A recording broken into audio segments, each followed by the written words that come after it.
Expenditure పెడితే ఏంటంటే ఆదాయం ఒకవైపు పెరిగి ఇంకోవైపు డెట్ పెరిగితే డెట్ సస్టైనబిలిటీ వస్తుంది. నిన్న నీతి ఆయోగ్ ఆంధ్రప్రదేశ్కి దారుణంగా ఓకే ఇచ్చారు. సార్. అదే అదే కంట్రీకి తీస్తే మంది కూడా అదే ఉంటుంది, దేశంలో కానీ ప్రపంచంలో కానీ. కంట్రీకి కూడా ఇవ్వాలి నీతి ఆయోగ్. మన ఆంధ్రప్రదేశ్కి ఇచ్చారు డెట్ సస్టైనబిలిటీ. సో పెరిగిన డెట్ ఇంట్రెస్ట్ తాలూకా పెరిగిన ఆదాయాన్ని మ్యాచ్ చేస్తూ వేసి రిపోర్ట్ ఇచ్చారు.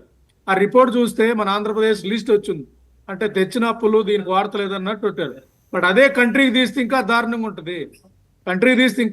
ఉంటుంది. ఎందుకంటే ఆల్మోస్ట్ 200 లక్షల కోట్ల అప్పు తెచ్చి, అంటే పాత 50 పోయిన 150 కోట్ల అప్పు తెచ్చేసి దాంట్లో 1,00,000 కోట్లు 50 లక్షల కోట్లు మేము క్యాపెక్స్కి పెట్టాం, అది కూడా రాష్ట్ర ప్రభుత్వాలు ఆడుకోవట్లేదని చెప్పడం అంటే ఒకవైపు ఆదాయం పెరగట్లేదు, ఇంకోవైపు ఈ ఇంట్రెస్ట్ పెరిగే పరిస్థితుల్లో మరో శ్రీలంక మరో పాకిస్తాన్ అయితే మనలాంటి దేశాన్ని తట్టుకునే పరిస్థితి వాడుకోవటం లేదు అనే మాట అనలేదండి. Finance minister what she has stated is that capital expenditure కోసం వడ్డీ లేకుండా 1,50,000 కోట్ల రూపాయల ఫండ్ని మేము రెడీ చేశాం.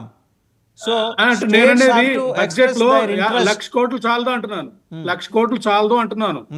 ఎందుకంటే ఇప్పుడున్న ఇంట్రెస్టే ఆల్మోస్ట్ 150 లక్షల కోట్ల దాని మీద ఇంట్రెస్ట్. అంటే మన బడ్జెట్ మన జీడిపితో ఈక్వల్ వస్తుంది. అది ఆల్మోస్ట్ అంత ఉన్నది. దాన్ని రికవర్ చేయాలంటే గవర్నమెంట్ సీరియస్ యాక్షన్ తీసుకోవాలి, దీని మీద ఇన్వాల్వ్ చేయాలి, ఎకనామిక్ సర్వే కన్సిడర్ చేసి ఎక్స్పెండిచర్ పెట్టాలి, కోస్టల్ కారిడార్ డెవలప్ చేయాలి.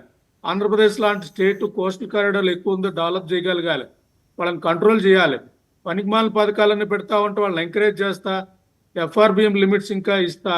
సస్టైనబిలిటీ అనేది దేశంలో మిస్ అవుతుంది సార్. నేను ఇంటర్నేషనల్ అకౌంట్ చేసేవాడిని, డెఫినెట్గా సస్టైనబిలిటీ గురించి వరి అవుతున్నాను కాబట్టి నేను ఇంతలా అన్ని మీటింగుల్లో మాట్లాడటానికి ఆ ప్లాంట్ పార్టీలో చేరి ఇవన్నీ కూడా మాట్లాడతాను. రీజన్ సస్టైనబిలిటీ పోతుంది. 2022లోనే చెప్పాను ఆంధ్రప్రదేశ్ ఆర్థిక ఎమర్జెన్సీ వస్తుందని. ఇప్పుడు ఆల్రెడీ అదే పరిస్థితి కనపడతా ఉంది కదా. సస్టైనబిలిటీ మీద కాన్సన్ట్రేట్ చేయట్లేదు కేంద్రం అంటున్నాను నేను అనేది. సార్, ప్రొఫెసర్ రాజశేఖర్ గారు, how do you look at the observations of నేతి మహేశ్వరరావు గారు, ఆప్ లీడర్, యాజ్ వెల్ చార్డే కొండెంట్ కూడా